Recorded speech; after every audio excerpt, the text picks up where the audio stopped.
When you've made some purchases and need someone to pick them up but don't like holiday traffic, you hire the part-time henchman. I am Jeremy. I'm Joanna. And Jesse. Casey had some personal obligations he had to take care of. How are you guys doing? Doing well. Nice. What'd you do with the last week? Worked. Okay. And refereed my two cats in our new cat meeting. It's been interesting.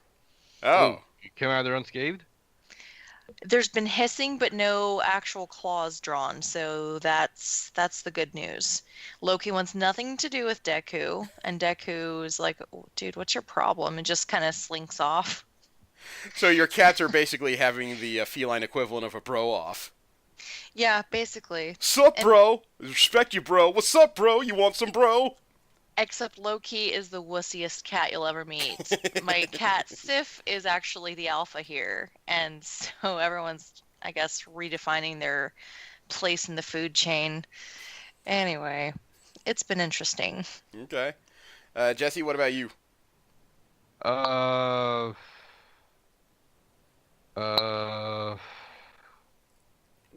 okay. Let me reboot.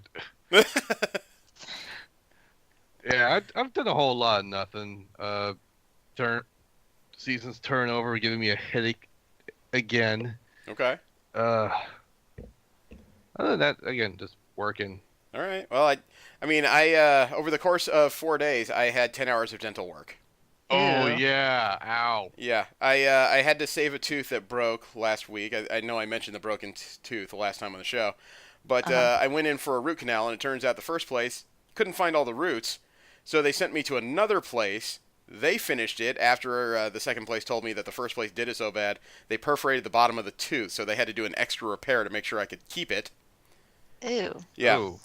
So 3 days after that, and after some massive tooth pain, I went into the first place who agreed to do the crown posting, and they did it 3 extractions. And the dentist was nice because after the second session, she says, you're easier than 95% of the patients we see. And me being me, I just said, wait, 95%? Who are the other 5? What did I do? And she looks down at me and says, do you know that your facial muscles are unusually strong? What? What? Yeah, What does that even mean? I didn't know how to take that either, and she saw me staring up at her with that puzzled expression. She said, I'm sure you didn't notice because we numbed you up, but while I was pulling on the right side of your mouth to do the work, I had to have someone pull on the left side to keep your mouth open because somehow your face just tightens up and it tends to pull back over itself. I almost needed a third person to hold down your bottom lip because it kept pulling back up.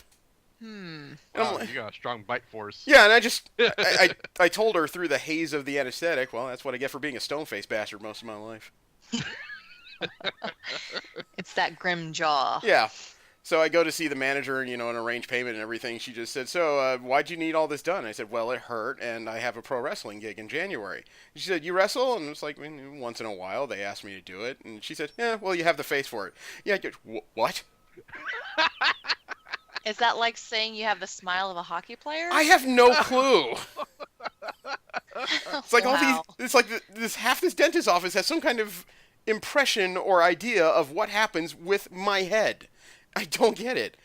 But, on Saturday I went out to HentaiCon for another Cosplay Wrestling Federation show, and when I was told it was at HentaiCon, I've been kind of dreading this for the past 2 months because, anime conventions, they can be fun, but they can be really energetic and a little bit scattered. And then, anybody who knows what hentai is, it's adult animation. It's It's disturbing and creepy. Yeah, what I've it's animation with the same content and logical follow-through as porn. Sex is going to happen. It's just a matter of whether or not it's a pizza delivery or the soba is late. Or Cthulhu. Right. So I get there, and I'm kind of surprised because the entire day, it's been pretty nice.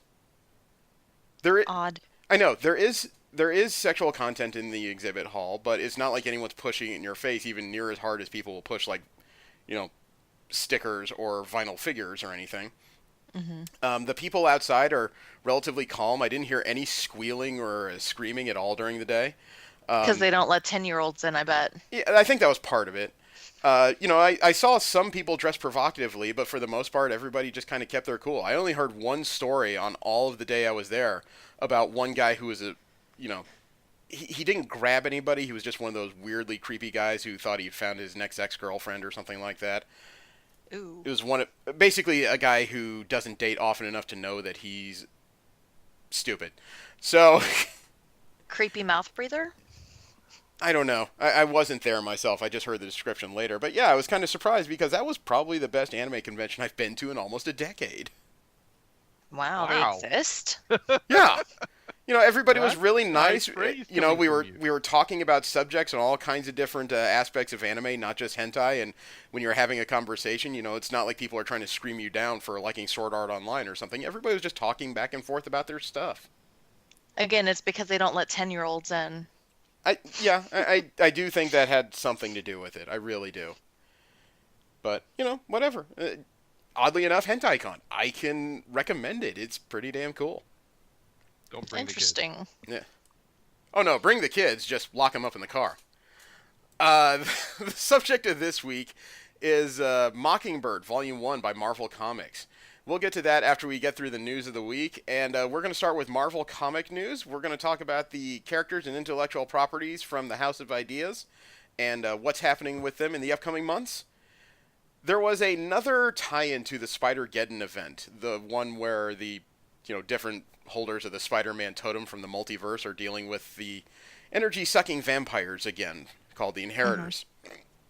Mm-hmm. This tie-in is called Vault of Spiders #1. It was by Neela Margder, Alberto Albuquerque, Andrew Crossley, and VC's Travis Lantham.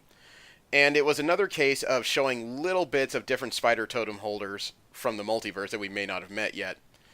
The most unusual one had to be the amazing Spider Bite. And that's Bite spelled with a Y. She was an African-American woman who had spider adventures in VR. Huh. It's a world where VR is about as ubiquitous as the real world, as you can imagine. Cool. So, it was kind of interesting. She has a bit of a Tron-esque costume, if I had to describe it. Lots of glowing lines, blue, little bit of red, just enough to make you think, hey, spider person. Nice. If you guys want to see it real quick, I'm dropping a link in Skype right now. So there you go. She's there on the upper right. Pretty obvious. I mean, I guess my question is, she must have some kind of extra coding ability, because for a spider person to be unusual in VR, that would indicate to me that most people can't do what she does. Most of the times we have these fever dreams about VR that are a lot like Ready Player One. If you pay enough money, you'll be able to do anything in it. So, I'm okay with the design, though. The basic concept is there. I'm not quite sure about the symbol on her chest, though. Looks a bit like in a cave painting. I can't say I'm on board with it, but That bright blue doesn't help. yeah, it's not. There's not enough contrast. Yeah. Yeah, I like the idea. I flipped through Vault of Spiders, I'm okay with the concept. I just don't think they really nailed anything in the issue myself. Further on in Marvel comic news, it turns out even though the character of Old Man Logan is supposed to be dying soon, his universe is not. They're going to tell a new story in that universe not long after the Old Man Logan series closes. And it involves a Guardian of the Galaxy. Really? Huh. Which one? The new series coming in 2019, I believe it's a new maxi series, a 12-issue limited series. It's going to be called Old Man Quill. Interesting. Yeah, Star-Lord apparently has survived, possibly past the Guardians. Interesting. It's going to be done by Andrea Sorrentino and Rod Reese.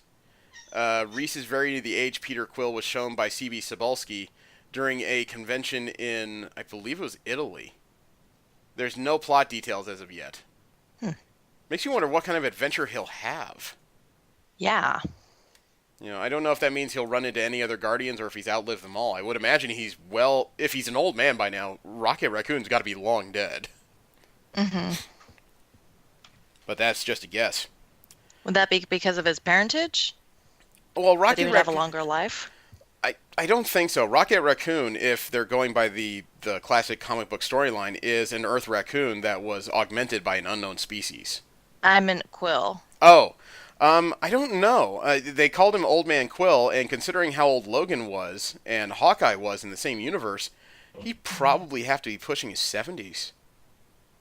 I was wondering how his age was gonna progress. I don't know. I'd also wonder what kind of technology is at play here, because as we know, when astronauts spend extended time in space, there's serious bone loss. Mm-hmm. So I don't know if Oh, that would that's play big. into his design at all. You know, True. it's comic books. There's no telling what science it follows, really. Yeah. Science fiction. Yeah. Last up in Marvel comic news, there is going to be another Wolverine story after the return of Wolverine. This is the return of Logan to the Marvel Universe. And it turns out he is not rejoining the X-Men anytime soon, it appears. Oh, really? Yeah, the new story is tentatively called Wolverine the Vigil. It's supposed to tie in with the upcoming revival of Marvel Comics Presents, the anthology series we talked about. Mm-hmm. This is going to be another 12-part story. It's supposed to begin during the events of the Second World War, and each issue will take place in a different time period. Hmm. Paulo Siqueira, who's currently doing art on Spider-Force, will be doing art for the series. According to Soul, he said, quote, "It's dark, almost a fantasy or horror story, and I'm excited about it," unquote. Still no particular release date, no word as to what the overall story is. I imagine Marvel feels like they have something to build on. I mean, Return of Wolverine #1 was the highest selling issue of all of September. Hmm. You know, and still not a fan of the Return of Wolverine storyline. I still don't think we needed him, frankly. Hey, I like Wolverine. I'm Yeah, okay. I like him too, but you know what? You can't just have too much of a good thing. Yeah, That's true. he became Marvel's Batman. He was so good at so many things, it was kind of tiresome to watch him go through anything. That's fair. I personally I prefer Old Man Logan. He was more seasoned, less of an aggressive a-hole, and he was a bit more reserved. Yep. That's true. We'll move into DC comic news. This is where we talk about the other major company in comics and what they're up to now and in the near future.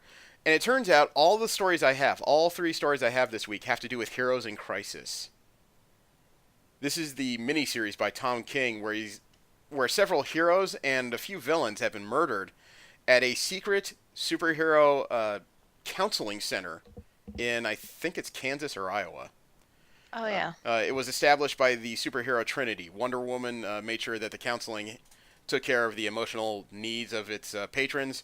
Batman supplied the counseling, I guess you could say, format, and Superman provided the technology, Kryptonian technology. There weren't supposed to be any humans running this place, or organic beings, any living beings. That's to help keep its anonymity and secrecy. Mm-hmm. And if you haven't read it, I apologize. There's going to be a lot of spoilers in what we're going to discuss here. First of all, The Flash found out that Wally West died at Sanctuary in this issue. Ooh, how'd that play out? Yeah, I mean, I remember Casey was talking about it as if Wally West wasn't going to stay dead because nobody mentioned it in the pages of The Flash. It turns out it just hadn't caught up to it yet. And it did not go over well because one of the 2 primary suspects at the death at Sanctuary of about a dozen, maybe a dozen and a half people was Booster Gold. And Booster decided that if he's going to figure out what happened and clear his name, he needs somebody that's good at forensics. And you can't ask Batman because Batman doesn't listen.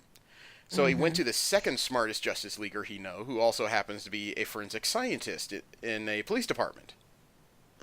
Yep. Barry Allen. Yeah.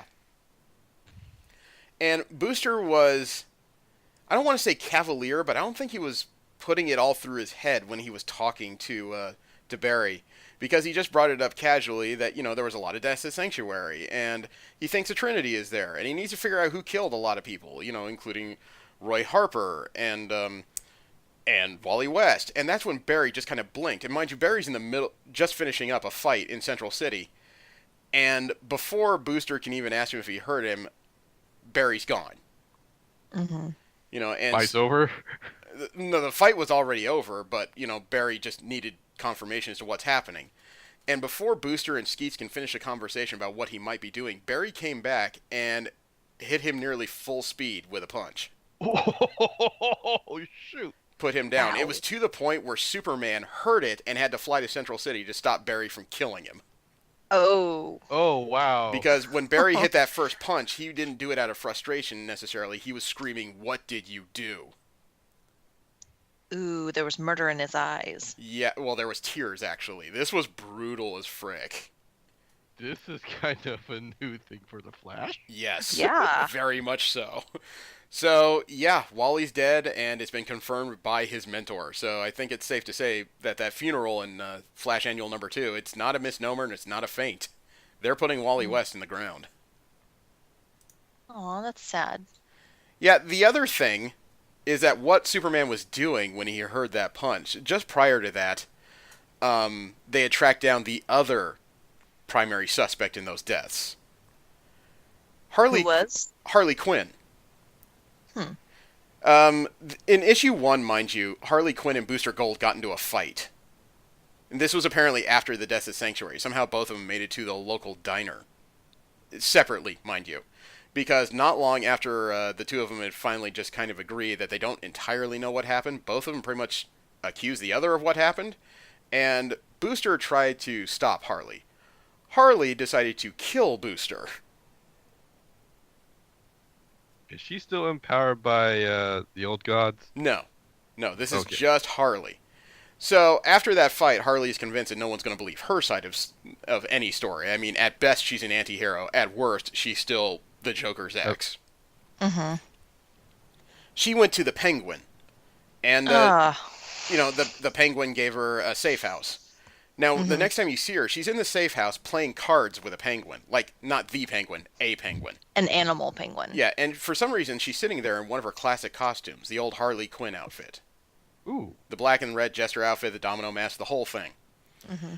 So, not while she's playing, the Trinity rips open one of the walls of the warehouse.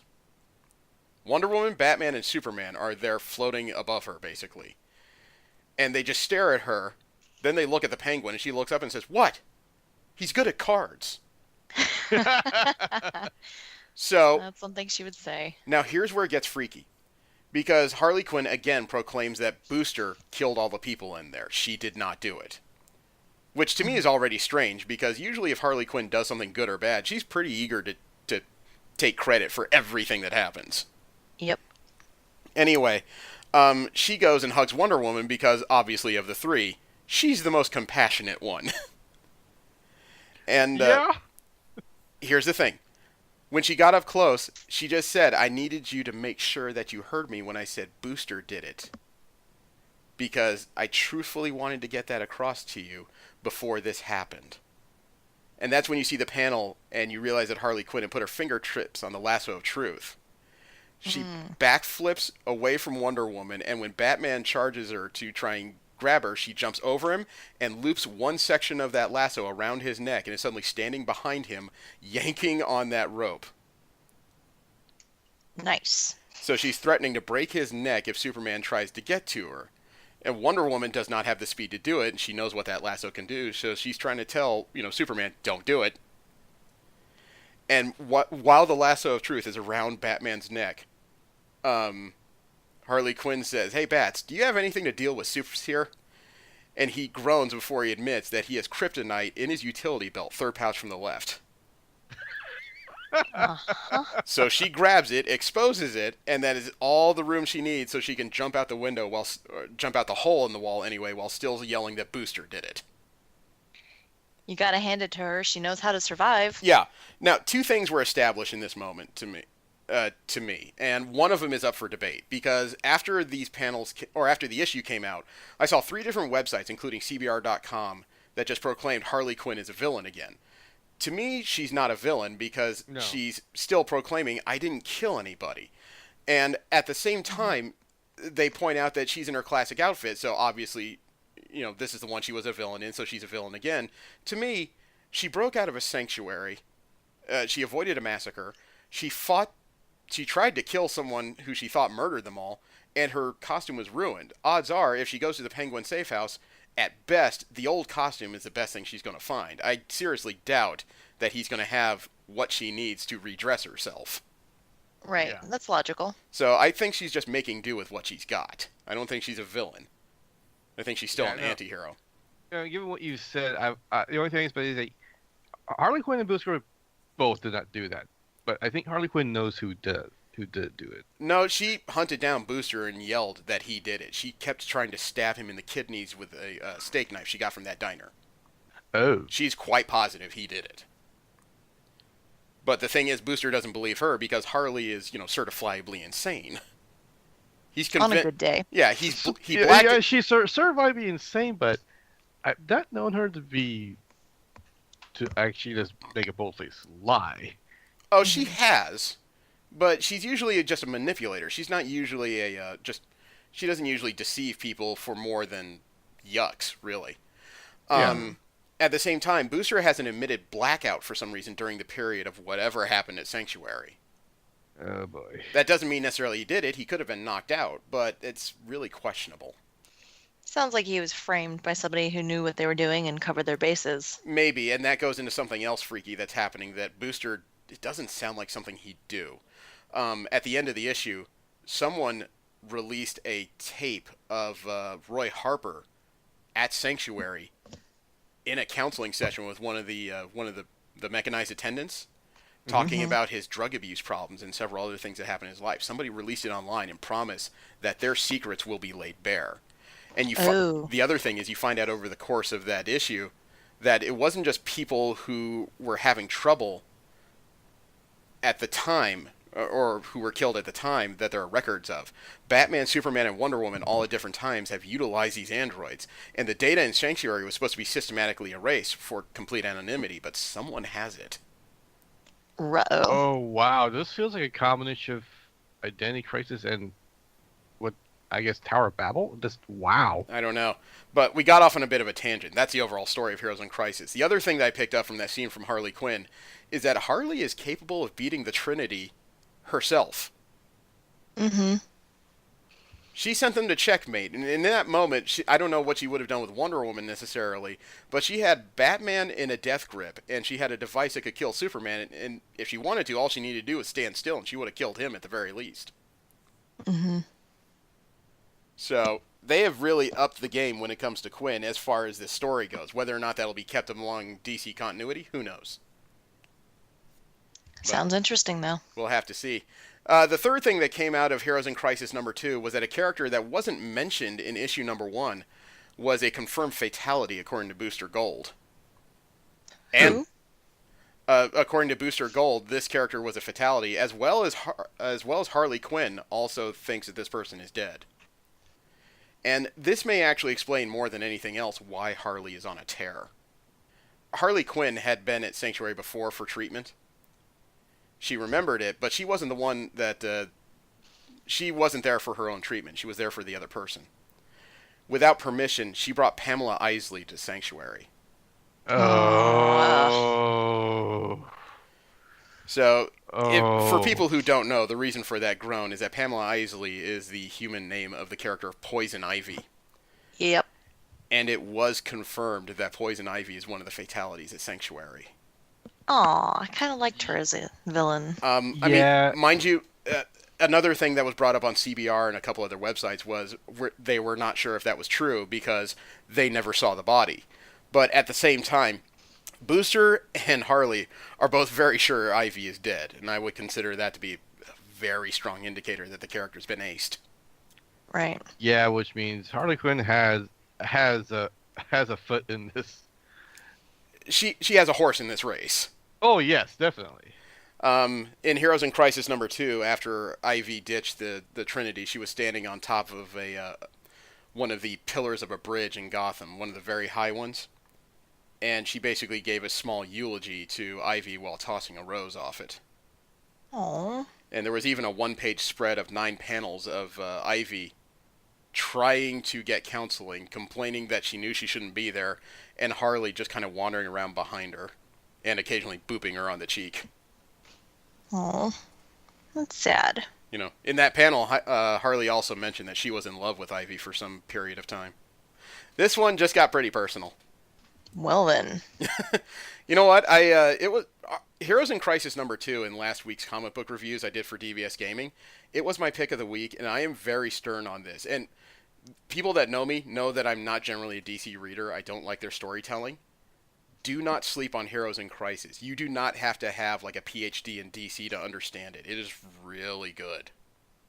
You know, Adding to my list. Yeah, I strongly recommend people go pick up the first 2 issues and read it because it is some poignant stuff. When you see Batman's therapy session. He has the same 9 panels as other characters. He doesn't speak for 6 of them. For the first 3, he's just kind of wandering back and forth till he finally sits down without his cowl and admits that a lot of the people he trains as as sidekicks die. And then there's this moment of silence. He kind of tilts his head down, puts his head in his hand for a moment, tilts it back up. The stone faces back, and all he says is, "I'm sorry." Ouch. That's a lot coming from him. Yeah. That's like a gushing emotional outburst from him. Yeah. I mean, Wonder Woman explains a story as to why she's not a sharer. It's pretty much the way she was raised. She went into her mother's chamber when she heard what she thought was crying. She was surrounded by Amazons, had a golden arrow in her side. And then Diana apparently, as a child, went back to bed and learned to keep things to herself. She kept biting her lip, as she put it. And in the last 3 panels, she says, I'm sorry, I know you're doing something important, but I am just used to biting my lip. I'm sorry. Mm-hmm. And she gets up and walks out. I kind of want to read this now. Oh, it's really good. I mean, the last page, after Lois Lane finds out about the tape of Roy Harper that's been put out online, you see a flashback to Superman's session, and he's sitting there in his Clark Kent outfit, and he spends most of the time talking about how he has this problem resolving whether or not Clark Kent and Superman are in fact the same person, because the two have such different lives, such different modus operandi. He is both yet neither. And as he's talking, he is slowly taking off his glasses, loosening his tie, and he starts tugging at the buttons of his shirt. It is really weird to see somebody take like these characters that have kind of turned into, characterizations and almost cliches of themselves, and Tom King has broken them down and turned them back into people. That's impressive. It really is. It's some really masterful writing, and the art's good too. The guy that got him paired with, Clay Mann. If you get a chance to read Heroes in Crisis #1, there is one image of Harley Quinn saying that she's a bit scathed when she picks up a knife from the diner and is about to jump Booster. She has her head tilted over, her hair is draping, but her eyes are open and wild, and she has this, not insane smile, but the kind of smile that just says, I'm going to eat that mouse. Yep. So, yeah, it's a full-on recommender for me, and it's supposed to be 9 issues, it's 2 in, and I'm fracking hooked. Let's see if they can stick the landing. Yep, that's been a long... this is Tom King, so I know he can. He usually can, but you're right. It's been a long-term DC problem with events. They don't stick the landings. Mm-hmm. Let's move on to general comic and convention news. This is where we talk about comic books that are not Marvel or DC related, as well as conventions happening all around the world. And I gave Jesse some news today that pissed him off. Yeah, I still hate you. About what? I got a notification this morning that a fan-run Transformers convention known as TFCon, it usually runs somewhere between Canada and the eastern states in the U.S. They've announced that in 2019, for March 15th through 17th, they're coming to the Los Angeles Burbank Airport Marriott. And why is he pissed? Because he's on a bit of a budget, and he can afford to go to 1, maybe 2 conventions if there's a stretch, but that's if things work out well. And he kind of put his eggs in one basket already for Ontario Comic-Con Revolution in May, because Peter Cullen, the voice of Optimus Prime, has already confirmed he's going to be there. Ah. So yes. He doesn't like that all of a sudden I've given him this Sophie's Choice. Which half of the baby would you like? Yeah. The thing is, I know TFCon, I've been to conventions like TFCon. It is a fairly affordable con to go to. But I need to know what's going to be there. Yeah, and I didn't... Before I make a decision. Right, and I didn't do this to be a pain in the ass to the guy. I did it because I thought, oh, Jesse would love this. And you're right. And I know when I said he hates me for it, I don't mean he hates me as in I'm a bastard for, like, dangling in front of him. He means, don't do this to me. Right. It's not fair. Budgets suck. Adulting is not fun. Yeah. They lied to me as a kid. Yeah. As a matter of fact, speaking of Comic-Con Revolution, after I called Jesse, I got 3 different posts from Comic-Con Revolution on Facebook about new guests for their upcoming May convention in Ontario. Uh-huh. And, oh my god, the list is turning out to be somewhat impressive here. What's there? Today they added Pernille Oram, the designer of the DC superhero girls. Cool. They added Sweeney Boo, one of the artists from Eat and Love Yourself, Love is Love, and Rat Queens. Rat Queens. Yep. Sandy King Carpenter from The Ghosts of Mars, They Live, and In the Mouth of Madness, the wife to legendary horror creator. Amanda Connor, one half of the Palmiotti and Connor art team or creative team that's run through DC for decades now. More recently, she's worked on Harley Quinn, Power Girl, and DC Comics covers. Peter Cullen will be appearing on Saturday Only. Neo Edmond, an actor on Power Rangers and writer on Power Rangers, Red Riding Alpha, and the Huntress series. And Joe Eisma from Morning Glories and Archie Comics. Oh, and Ray Anthony Height, who did art for Midnight Tiger and X-Men. Cool. Matt Haley from Superman, Wonder Woman, and Gotham Stories. Joel Gomez from La Muerta, Gears of War, and Wildstorm. And cover artist from... Actually, an independent cover artist, Ryan Kincaid. Oh, and Amanda Connor's husband, Jimmy Palmiotti, is going to be there, too. Cool. I've met Ryan Kincaid. We've got some of his prints. Nice. Oh, and Jesse? Yes? Also confirmed at Ontario Comic-Con Revolution, the creator of Usagi Yojimbo, Stan Sakai. That's in addition to cosplayers and actors. Oh, and Mike Zeck from Spider-Man and Punisher is going to be there. Zeck was one of the people who did the art on the infamous Secret Wars number 8. Don't know why that's infamous, do you? No. This was the issue that introduced the symbiotic outfit that eventually became one half of the Venom character. Right, okay. Mm-hmm. So there's actually a ton of good guests for a 2-day con. Wow. That's almost too Can't much fit to that do. in. Yeah, that's almost too much to do. Yeah, It's like seriously. when they announced Sweeney Boo this morning, she's not my favorite artist on the Rat Queens, but of course I thought, artist on the Rat Queens, where's my book? Right? Where's my giant book? So, yeah, I had kind of a silent freak out at my desk this morning. We spoke a little bit last week about Mark Waid and the lawsuit he's dealing with by Richard Meyer over a defamation suit. Mm-hmm. Mark Waid, as of last week, his lawyer has filed a motion to dismiss the lawsuit filed against him by Richard Meyer. The reason for it is because Richard Meyer filed his lawsuit in Texas, and I don't know if Meyer is based out there. Turns out Mark Waid is not. Mark Waid lives in California. Oh. So the argument by Wade's lawyer is, if you want to file a lawsuit, you should really file it in the place that Mr. Wade is based, which is California. Right, so why would he choose Texas? I don't know. I don't know what legal advice Meyer is getting, and personally, I'm not a fan of Meyer and his political societal views, so I don't know. I can't say I spend a whole lot of time dealing with his Twitter, because to me it would be depressing. Yeah. I almost had to laugh, because it turns out Mark Wade's lawyer is named Mark Zaid. Is he representing himself under a pseudonym? I almost thought about that. I was wondering if this was like when Trump was pretending to be his own publicist or something. But the guy is literally named Mark Zaid. Mark Zaid is representing Mark Wade. I smell a rat. I almost... There's a small cynical part of me that just says I can almost imagine Mark Wade just saying, okay, I can answer this lawsuit, but what way would piss him off the most? Hey, this guy's name is Mark Zaid. I like that. So, yeah, Mark Zaid has provided the defendant's motion to dismiss for lack of personal jurisdiction and a declaration of Mark Wade in support of that motion. So, we'll see how that develops. This is quickly turning into one of those weird backstage dramas that's pretty much dwarfing what's happening with Stan Lee lately. Yep. Last up in general comic news, as it turns out, there is a new Black Panther story coming from IDW Comics. Is that the What? one that's about Shuri? No. And believe me, Jesse, when I read about this, I was just as confused as you are right now.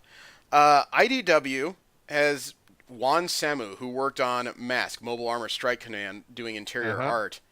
And it turns out it's part of some kind of partner deal between Marvel and IDW that from a line they call Marvel Action. It's going to be a bunch of non-canonical stories with Marvel characters being done by IDW Comics.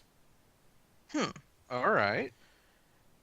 So this threw me for a loop. It's being done by Kyle Baker and Juan Samu. It's going on sale January 9th. When I read, Interesting. when I read the new Black Panther issue from IDW Comics, I thought, what? Somebody get bought and I didn't see the memo? What just happened here? I wasn't sure if like IDW was bought out by Marvel or IDW came out and bought Marvel away from Disney, or if the Black Panther was sold like Angela was back in the day. I wasn't sure what to think of this. I don't know what. Actually, I don't know what to think about it now. I'm now extremely curious as to what kind of stories they're going to tell. And why wouldn't they be canon? It's coming from a different publisher. Yeah, so it's basically going to be an Elseworld story. Yeah. Oh, okay. I was gonna say, because if Marvel's involved and they've approved it, then why wouldn't that be? Yeah, it's a Marvel property still being put out from IDW printing. Fun. Okay. Yeah, so there's going to be a lot to chew through there. Mm-hmm. The subject of this week is the Mockingbird. It's Volume 1 from Marvel Comics. God, I don't even remember when this came out. I want to say that the Mockingbird series came out in 2014. Really?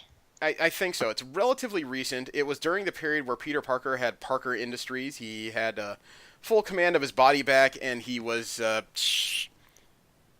basically grown the projects that Otto Octavius started him on into a full-on corporation that owned the Baxter Building. And during this period, the costume you see Mockingbird wearing, the black and white one, that was one that was gifted to her by Parker Industries since she was doubling as one of his bodyguards at the time. Oh, cool. So that's where the weird energy wings came from. He helped develop her current costume. I like the energy wings. The writer is Chelsea Kane, and the artist is Joel Jones. Or Jolie Jones, excuse me. The colors are by Rochelle Rosenberg, and the letters are by VC's Joe Caramanga. And I wasn't quite sure what to think from the first issue of this, I admit. After reading the entirety of the 5 issues, and I did skip the annual at the end of the volume just for the sake of time, it's almost like an 80s spy show, really. Mm-hmm. The issues are very well compartmentalized. The only difference is the first issue is almost like a summary of the next 4. There is a lot of flashback. Mm-hmm. And a lot of confusion in the first issue. I mean, first of all, the art was a little bit cartoony. My first impression of it was, I almost thought I was reading an issue of Barbie somehow. Oh, I thought so too. Yeah. It didn't really bother me. I noticed this specific art style, but I was okay with it. It threw me Except for that Clint looked like Ken. Did you notice that? I wasn't looking that hard at that moment. It threw me a little bit because the cover of this series, or this volume, and the first issue were done by Paul Renaud, so I was expecting a little bit more noirish art. And when you get inside, and there's so many more flat colors and less general detail, I was really a bit thrown off. I mean, the first image is there when she's walking around in that scuba suit in a hallway with the near shining sort of carpet there underneath her feet.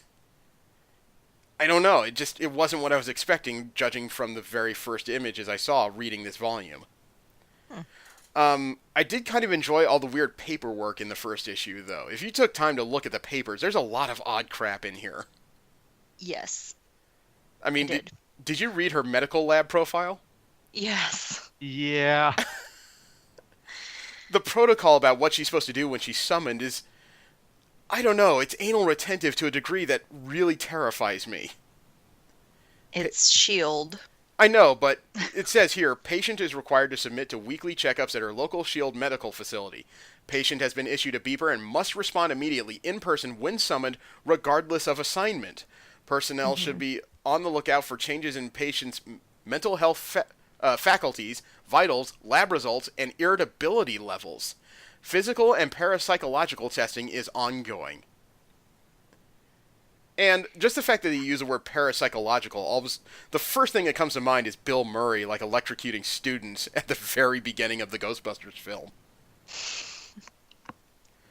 And did anyone else notice on the medical lab work up there the 2 pens? Yes. Extremists. Okay. Yeah. Yes. So I was already really curious about where this is going.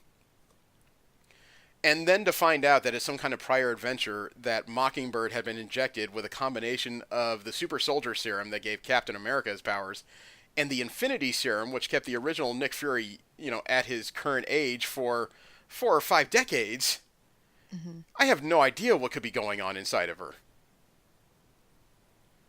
I thought that she was injected as a way to save her life? It was, but I don't know at what point this occurred. Because, Well, they mention it at some point. They mentioned that she was actually dead, and they resurrected her with it. yeah, but again, I don't know what storyline this occurred. Oh, I don't either. Bobby Morse has been through a number of changes through the Marvel Universe to the point where 2/3 of her history technically no longer exists. I can hear the confusion. Oh, I know why. Joanna, Bobby Morse was one of the heroes kidnapped during the Secret Invasion. Oh, okay. She was replaced by Skrulls, and the writing here is a little bit suspect, and I say that because during the 4th issue she mentions that Clint Barton, Hawkeye, was her ex-husband. Mm-hmm. According to the writing in Secret Invasion, at the time Mockingbird was kidnapped was during the period where she and Hawkeye were dating.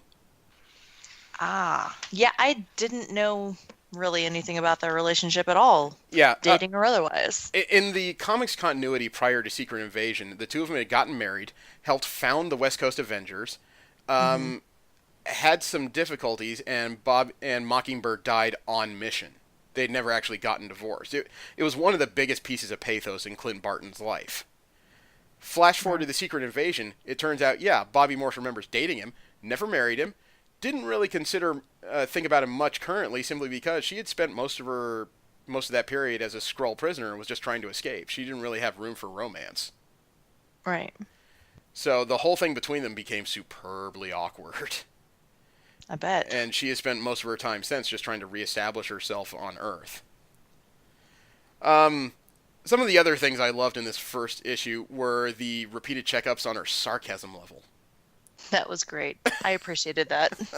It kept going up, and the written in parts of her irritability kept changing, let alone the differences in the answers as to what exactly she had been drinking over the past 2 weeks. Yeah, I noticed that. And the first time it was like 5, and then it's crossed out, and it says 2, and it's crossed out, and it says 3. And then it went from glasses to bottles as it progressed. And it's always Chardonnay. You notice that? Ew, who likes Chardonnay? Apparently who actually enjoys it? Apparently this lady does. Bleh. Her sessions with a parapsychologist were also weird because she definitely doesn't have any sort of psychic abilities. She couldn't read cards for the sake of her life.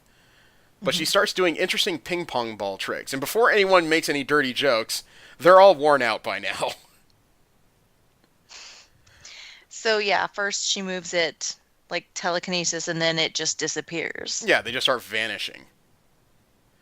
The second time you see her at this facility, though, I almost had to laugh myself stupid when she showed up in a dominatrix outfit.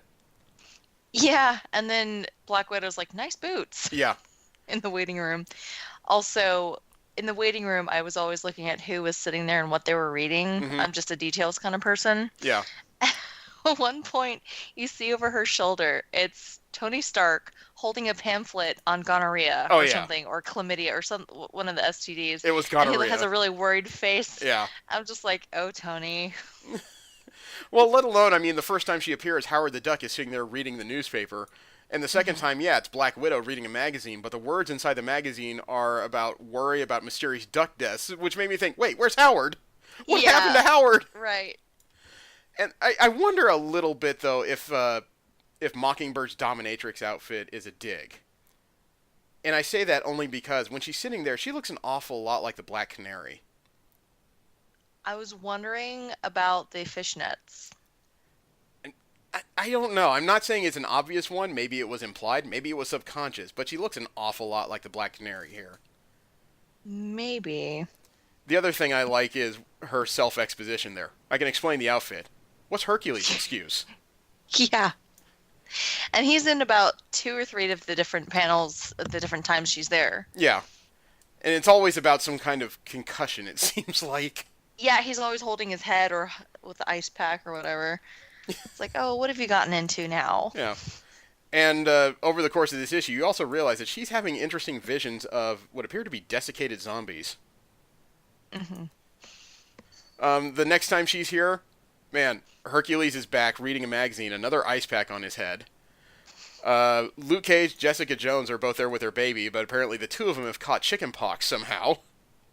Yeah, I noticed that. I was like, oh, little baby. And it's Mockingbird in her superhero outfit with a dog, and all she can say is, I can explain the corgi. And it did trip me out a little bit when the nurse brings her back and she asks, "Where's Consuela?" "Tahiti." Oh my God, what happened? Yeah, I know, I and saw then that. I thought of Agents of S.H.I.E.L.D. when with the whole Coulson thing. I'm like, Yeah. oh, I got super curious. And the other thing they establish in this first issue really quickly is how snarky Mockingbird is. Oh, You know, yeah. well, let's get you into a gown and we'll get started. If I'm good, can I get a medical marijuana card from you? I like her snark. I can appreciate it. And then the dog is even there when she's still making ping pong balls disappear with her mind. Hmm. She's still seeing zombies, and by the end of the first issue, she is surrounded by these things and apparently holding them off with some weird unknown energy powers that she's never exhibited before. Right. The whole thing is just kind of a mind screw from beginning to end, because you got the synopsis that something really weird is happening, but you don't know how we've gotten here. It's like starting the movie Memento. And then the second issue, we find out why she's in the dominatrix outfit. Right. She's rescuing her, I want to say boyfriend, but she's rescuing her Her current... not boyfriend, Yeah, quote unquote. Her current friend with benefits, I guess would be the right way to put it. Who's also into Doctor Who, if you've noticed in the background. There's several plants. I saw the cookie jar. Well, there's pillows. One of them looks like the body of a Dalek, and then Mhm. the other one is a TARDIS, the little windows. Mhm. And then, of course, the Union Jacks everywhere. But he's British because that's totally how English people decorate their homes. Yeah. Not. But, yeah, Bobby's in the dominatrix outfit because she mingled in the crowd while he was working deep undercover and got captured by the British branch of the Hellfire Club. And for the uninitiated, the Hellfire Club has long been an X-Men villain organization, usually run by mutants. And they do have a serious S&M vibe in general in most of their clubs. Yeah. Like, They didn't super seem like serious. mutants, though. I didn't see anything that indicated they might have abilities. The leader did. I forget her name. She tried to exhibit it, but Bobby's weird Queen? powers... Yeah, Bobby's Yeah. weird powers kind of snuffed it out. The Hellfire Club is run by mutants, and most of their upper echelon is mutants. However, they use the club as a cover to mingle with the rich and the elite.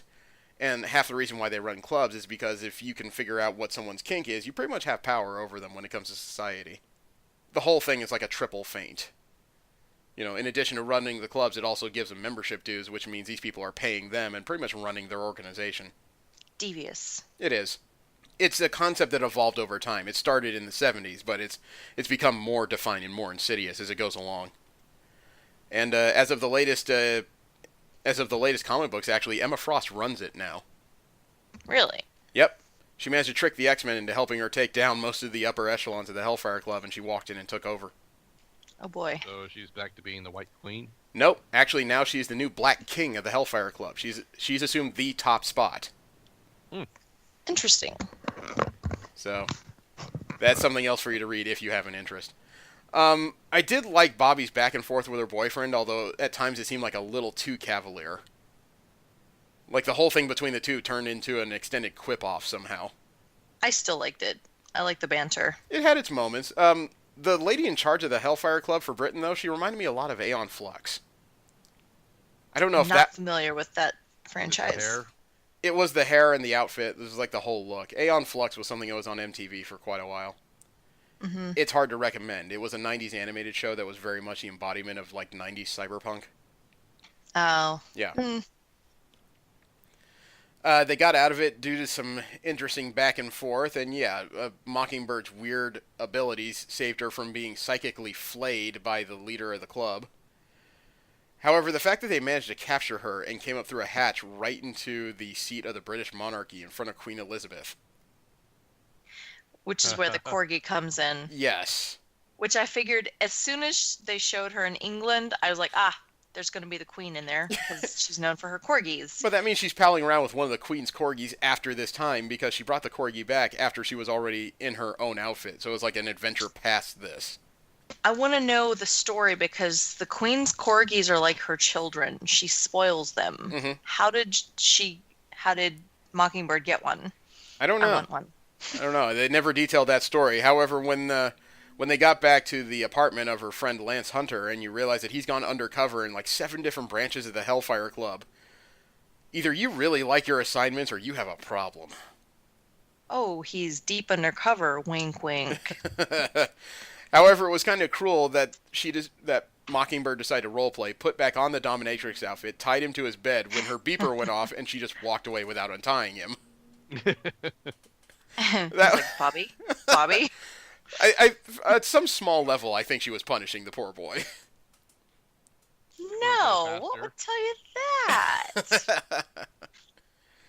So the subsequent adventure here, where Bobby's in her normal outfit, her normal Mockingbird outfit, it's an almost sad tale, really, because it deals a lot with the I guess you could say the perceived inadequacies Bobby had about herself and from others while she was growing up. In addition to her dealing with a young 12-year-old who has just emerged with powers and is trying to figure out what to do with them. Yeah. You know, the whole thing involves SWAT and snipers, and it would take a bit to explain here, and I don't want to spend, half the show doing it. But it did make me think a lot about how hard it is for young girls to grow up, even in the current America. Yeah, it is. I can attest to that.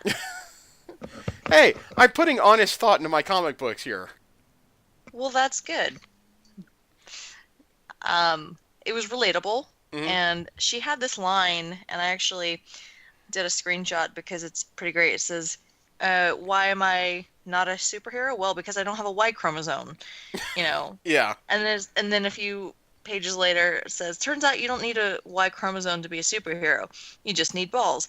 No more sexism, no more racism. Female heroes are just as celebrated as their male counterparts. We won the war, ladies. Ha, just kidding. It still sucks. Yeah. I was like, wow, I feel that on a personal level. Yeah. Yeah, there was a lot for me to contemplate in this issue, despite not being a woman. I just kind of sat there and mulled it over for a while. When at the end of the issue, though, I kind of had to laugh a bit when Mockingbird managed to catch 4 falling young girls, land safely, and there she is on the news with the girls just saying, "Who is she? I don't know, Black Cat?" And there's Mockingbird, hands on her hips, with a shit-eating grin, just proclaiming, "Someone get me a glass of Chardonnay." Yeah. I gotta agree with you, no. I don't know how Chelsea Kane decided that Mockingbird's favorite drink would be like the middle-aged mom of alcohol.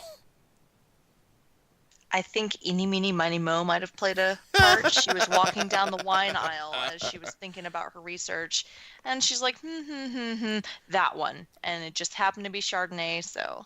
Look, writers do things like this to decide things. I can attest to this as my hobby was/is writing. Okay. Sometimes when you hit a wall, you've got to plow through it any way you can, whether it's tossing a coin or randomly selecting a word in a dictionary. Yeah. Issue 4 is where we're almost caught up to the events of issue 1. And we find out that Mockingbird isn't just physically talented. She is literally brilliant. Mm-hmm. She is a scientist and a spy and a superhero. She pretty much wears more hats than Superman, really. As well as it has to do an adventure with Clint Barton. She has to rescue him because he's missing, and he just happens to be in the place that she needs to get access to anyway, so she's killing 2 birds with 1 stone. I did like the moments when she's swimming through the ocean and her exposition says, "But this isn't vacation. That would look more like this," and there's an image of her in a one-piece bathing suit reading a book, or this, and an image of her in a different one-piece bathing suit reading a book, or this, her in another one-piece bathing suit passed out in a deck chair. Yeah. Her idea of vacation is surprisingly mundane. Well, when you have an action-packed life, you kind of want boring, I suppose. Yeah. But the fact that she had to break in an underwater installation by the evil organization of Total Idea Mechanics, or TIM. TIM. I mean, I know it's supposed to be an AIM offshoot, but I had to laugh several times. Every time someone brought up the name Tim, it's just like, really? That nobody thought about this when they were at the meeting and just deciding on names. What do we want to be called? Tim. I got a flashback of Monty Python and the Sorcerer. But you may call me, some call me Tim. Yeah, all must fear Tim. Yes. And she just got in through one of the airlocks, and she's sitting there taking off like sections of her, where she's taking off her flippers, and one of the Tim scientists who look like AIM scientists in red, "Hello, what are you doing in the women's locker room?" "I'm a woman." So great. I chuckled at that. You know, I like that. This is a top secret underwater lab. Didn't you see the sign? "I'm not a solicitor." "The other sign." Yeah, and then it pans to the sign. Yes, Great. caution scientists at work. I don't know who they thought was going to take time to read that. The fish, clearly. Yeah,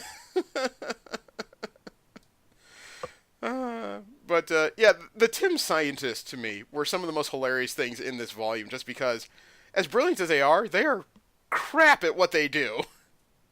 Yes. I mean, they're getting ready to dissect Hawkeye, and one of them just says, "Bone saw, please." "Don't you mean scalpel, sir?" I don't."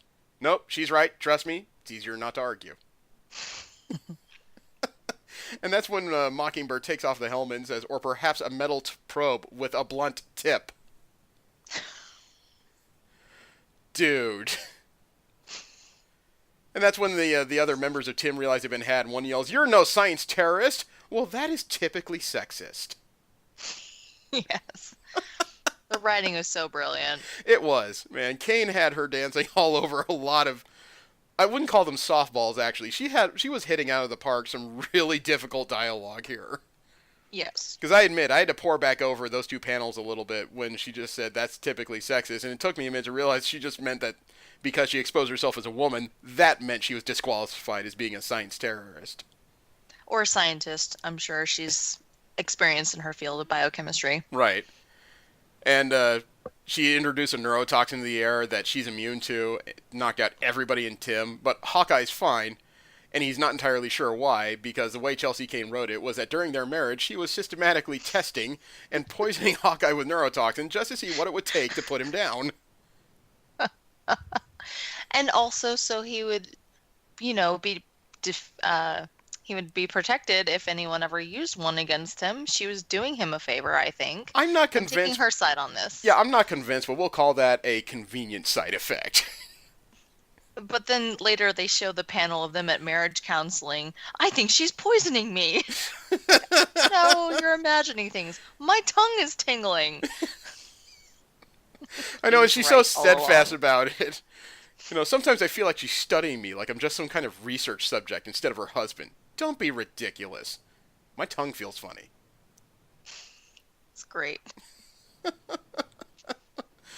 But it's also because she deprives herself of air in this undersea base that she figures out that what's been causing all of her irritability and the strange psychokinetic ability she's exhibiting is that the combination of the Infinity Serum and the Super Soldier Serum has allowed a normally short-lived virus to continue to replicate inside her. And the virus itself has the powers, and she's channeling it. Which is an interesting way to gain superpowers. It's much more nuanced than, "Hey, radioactive bug bit me." It was an Sounds like the arachnid, Force. okay? Spider-Man was bitten by an arachnid. It's not a bug, which are usually insects. Look. Thank you very much. What were you going to say, Jesse? I said, the way you describe her powers, it sounds like the Force. You know how they kind of explained in the prequels. A bit. Yeah. But I was going to say, I guess it's more believable than a small mockingbird flies through a cascade of radioactive waste and happens to poop on her head. Wouldn't that be the worst way to get superpowers? It would be, but at the same time, as soon as that came out, I could just imagine a bunch of people crossing their arms and going, "Ugh, men." Maybe. I'm not going to confirm or deny that. The last issue pretty much ties it all up, and it is Mockingbird's escape from this facility. She has the opportunity to take a retrovirus that will kill the virus instead of anyone accidentally weaponizing it, and decides not to. I don't know how this resolved in the latter half of the series before it was canceled, but I gotta imagine that these powers were either taken away or retconned simply because it's not a story element most of Marvel is used to when they're thinking about what Mockingbird can do. Right. However, her various conversations throughout the last issue, there was a bit too much comedy in here for me. I liked it. I thought it was lighthearted and easy reading. Yeah, I because didn't of say I it. didn't enjoy it. I was just kind of surprised by how much fun it was when she's walking through a facility infested with zombies reanimated by the same virus giving her abilities. And her two cohorts are Howard the Duck and Miles Morales dealing with a mild case of roseola or something. I thought it was chicken pox. I thought it was chickenpox too. I think it I was think she chickenpox, mentioned yeah. it. But there were so many weird jokes between Miles's age and the cynicism and depression that Howard the Duck was going through. Yes, that's what it was. Hmm. But I mean, it's like when Miles is putting on his costume and trying to figure out why there are zombies or so many cadavers in this facility. And Mockingbird turns around, looks at him, and says, 20,000 Americans donate their bodies to science every year. Have you ever wondered where all those bodies end up? And Miles panics and says, oh my god, is that where sloppy joes come from? What? That was great. No! It was like the wrong conclusion, kid. Yeah. How do we get a horde of zombies to sit still for shots? Lollipops? Yeah. You know, and Howard the Duck pieces together this entire situation. Just admit it, sister. You're patient zero, Typhoid Mary, the epicenter, the fundamental underpinning, the sum of substance, the name and the name of the game, the vera causa, the agent provocateur. Are you done? It was great. I like their interactions. It was so much fun. I've never seen a zombie issue or a zombie-esque story where the characters seem to be having more fun than they really should to at this. Mm-hmm. You know, and Miles is standing there still putting on his costume. Oh my god, are you contagious? Like laughter. And he's like shuffling away a little bit. Yeah, like rice breast. Rice breast? It's a duck parasite. It's a thing. A lot of people have it. Well, ducks. Not me. I've been tested. I'm not contagious. And the image of Miles listening to all this while trying to shuffle himself into his tights. Oh my god. As far as stories go on C-list characters, this is way above grade. This is a really good bit of writing. The art, you know, it shifted a little bit because they brought in a secondary artist in the 5th issue, but it was still pretty enjoyable overall. I wouldn't say the art took away from anything. And this is the kind of series I like to read when a B or C-list character is elevated to the point where they are a grade above where they were. I wouldn't say that Mockingbird was an A-lister by the end here, but she was given a serious love and a pretty good spotlight all of her own. Right. And it seemed like she was in control of her story. She wasn't like, hey, this thing happened to me. Yeah. She grabbed life by the reins. She had a witty comeback for everything, and she, you know, maybe didn't have a plan going in, but it worked out, and she was in control of the situation as much as she could be. To me, she was the modern cavalier. Mm-hmm. She let nothing bother her. Even if it did bother her, she showed no outward signs that things were out of her control. Right. And at the same time, I wouldn't say she was an A-lister at the end, but she seriously became a better player. I mean, they showed how she could outmaneuver most of the things that she was dealing with a little bit of foretime and thought. Mm-hmm. You know, it was almost like Batman without the pretense, really. Yeah, true. And as a result of reading this, I'm actually sad now that Marvel's not going to publish her follow-up to Tom King's Vision miniseries. I think she's the right writer to take that on. Oh. So was this, was the Mockingbird series, did it actually have a completed ending, or did it get canceled before It got that? canceled after 8. Yeah. There was... So there's no summary or There were a ending? couple issues after that. I don't know if there's a second volume that released. I've never actually begun it, so I was obsessed with trying to find volume 1. I'd like to find volume 2 and finish this, frankly. Yeah, me too. I'd like to read whatever's left because Kane had built a hell of a character. I can say that the series itself received a lot of pushback because of a combination of things that can all be summed up in the words Comicsgate. There were a lot of readers out there who didn't like the idea of this series creating such an important or talented female character. There were other people that didn't like that there was a woman who was writing such a series. And Oh, boo-hoo. it didn't help that issue number 8 had one of its tongue-in-cheek covers where it's Bobby Moore standing there in her Ask Me About My Feminist Agenda t-shirt. That was kind of the nail that really drove conservative is not the right word, but hypersensitive individuals like over the edge. Give them a tissue and shoo them out of the room. I mean, Yeah, I think that's one of the other lessons that should be picked up from this particular volume is that realistically, and I say this because some people are just unrealistic, the sex of a character doesn't matter. The sex of the person writing a character doesn't matter. The only thing that should matter is if you enjoy the story. And I say that because some people will say, well, what about how good the story is? Good is relative. that's true. Yeah. Things I enjoy are not necessarily things that Jesse, Casey, or Joanna will enjoy. If I enjoy it and it's not hurting anybody, I see no reason not to enjoy it. Exactly. And it's also another reason why when people ask me if a movie or a comic book or an anime is good or bad, I typically say I like it or I didn't like it. Because realistically, I can't tell you if it's good or bad. I'm not you. Right. Sorry, another tangent. No, it's applicable because we all have very different tastes, and Yeah. and our scores for different books are very, Yeah, very different. but I do like this series. I am sad it did not have at least a full year or 2 years to develop because Kane was on to something really good here. I agree. And I do see where the story started, but unfortunately I don't think it ever properly finished. Mm. But are we ready to sum it up? Sure. Joanna, why don't you go first? Okay. This one I didn't pick, but if I was familiar with it beforehand, I would have picked it. I found it compelling. It was equal parts adventure and comedy. I like that good balance. I don't like anything too serious, too stoic. It's maybe why I fell away from Batman. But this one, she's intelligent. She's a strong-willed woman. She has things going on in her life, but she's not making excuses. It was very well written. I liked the artwork.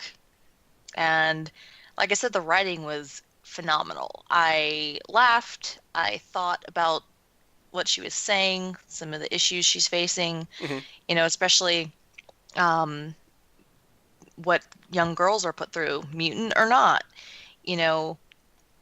Society has these confines, and it's addressed, and they don't tiptoe around things like that.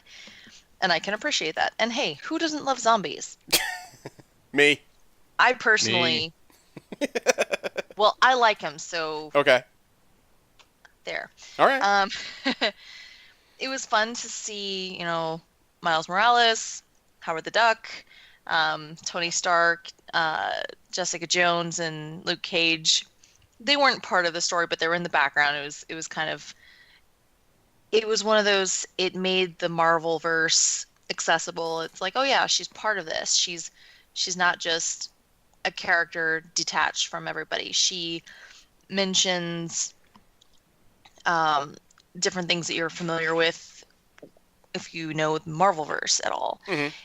She mentions, now I can't remember it, the Baxter Building. Yeah. And she's talking about, Coulson and things like that. So it really ties in more familiar aspects of the Marvelverse. You were saying that she's a B or C list character. Not a lot of people know of her. I know of her tie-ins with other characters, but maybe not as much about her story. So this is cool to see into her life as she's telling her own story. It's not someone else telling her story. And that's one of the things that I like about protagonists, especially female protagonists. A lot of times they're somebody's sidekick. They're defined by another character, be it male or female. And, the feminist part of me doesn't like a woman defined by a male, like the whole Batgirl being defined by the Bat family, Batman. Right.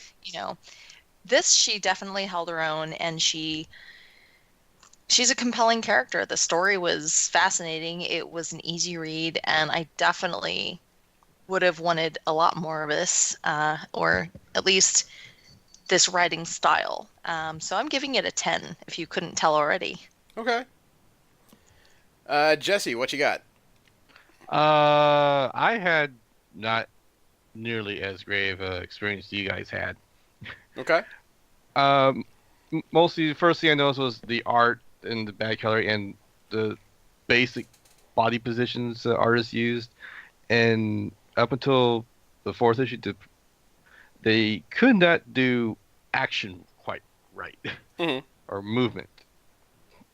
That being said, I read it. I had to stop every now and then because it just never really caught my interest, and apparently all the jokes went over my head. Okay. So I did not get any laughs out of that. I really had nothing to attach myself to find any enjoyment in this story. I get what was trying to happen, or I think I do anyways. uh, but this is definitely a story not meant for me. Okay. So I did probably hit it with a 5. All right. Me personally, full confession, I tried reading the series when it first came out, but it just kind of fell wayside about 1.5 issues in because I was being deluged with all kinds of things that were coming at me at the time. Now that I've had a chance to sit down and read the volume and concentrate on it, I missed out. I really did. This is a really good book, and conceptually, I got to give Kane a lot of credit because she didn't just elevate where Mockingbird stood as a result of this, but at the same time, she did recognize where she was. She turned Mockingbird into the type of character that handles the quiet situations that a lot of the louder or more well-known superheroes would either not be called into or would generally not be considered to be called for. The viral infections, the misunderstandings with superpowered adolescents, the weird little things that just tend to fall through the cracks, and she handled it. And she handled it without seeking any sort of thank you or prize or accolades for it. She just continued doing what she felt like she needed to be doing, and that's admirable. It really is. At the same time, even though they gave her this viral superpower, she didn't feel like she was going to be one of those characters that would suddenly be standing shoulder to shoulder with everybody because she was still testing out what her capabilities were. Right. This almost felt like a 5-issue long story of discovery, really. And I was just bouncing around with it. I thought I was going to have to read it over a series course of time. The story flowed pretty well, so it didn't take near as much time as I thought. And I do agree with some of Jesse's criticisms. The artist was good, but their body positioning was a little off. Their composition was a little bizarre. There were certain times when Mockingbird was doing something that in the course of human flexibility is possible, but still highly unlikely. Things like that. Mm-hmm. So, although it was still a strong read, I'd give it an 8.5. Okay, cool. All right. I have 3 things we can do next week, and I would give Casey a say, but he's not here, so we get to decide. Okay. I have... Pick something he hates. Pick something he hates. I can pick something he hates, but I'm pretty sure all you will hate it too. Oh, don't do that. I don't know. It's been a while since I've read Omaha the Cat Dancer. What the hell is that? What? It's exactly what it sounds like, but we'll skip over that right now. Okay. I still have a couple things in the hopper if you guys feel interested. I have Supergirl Being Super by Mariko Tamaki. It's a relatively long 4 issues, but it's a retelling of the origins of Supergirl. Not from the point of the explosion of the planet, but somebody trying to tell it in a more contemporary setting. They redid it as her trying to grow up as the farm girl cousin of Superman, but he doesn't play a big part in it at all. I also have the first volume of X-Men Red, which I really think is coming to a close pretty soon with Uncanny coming back. The solicits for it have vanished from the upcoming months. And because of Casey's suggestion last week, I'm looking up the first volume of Scott Pilgrim. I'm just trying to find a good place to stop it at. Those volumes are a bit thicker than the usual reads. Mm-hmm. So does anything stick out, or does anybody have any suggestions? I'm leaning more towards X-Men Red. Okay. Not Casey. Jesse, do you have any opinions? Honestly, between X-Men Red and Supergirl Being Super, neither one of those seem appealing to me, only for various reasons. But if I had to choose between the two of them, and since I would say I would want to read Supergirl. Okay. How about I present a third option? All right. And it's one I think that we could all agree on, but it's going to require Casey to do a bit of work, and I don't think he's going to appreciate that, but he's not Do here. it. Because it went over so well last time between the three of us, how about we read Rat Queens Volume 2? Yes. Ah. I'm there. You know, I mean, the first volume was good, and I'm a fan of the series. I know Jesse's a fan of the series, but Joanna's a relatively fresh pair of eyes, and I figure, you know what? This is a good chance to see if the second volume is comparable to the first. That's fair. All right? So, I think we have an agreement here. Sure. All right, so Okay. next week it'll be Rat Queens Volume 2 by Image Comics. Thank you very much for tuning in, and I hope your holiday season starts out with a necessary chill, but unfortunately it's the holiday season, which usually means we're all getting ready to just murder each other over turkey. Thank you very much. Have a great one. I am Jeremy. I'm Joanna. And Jesse. Take care, everybody. Don't hurt anybody.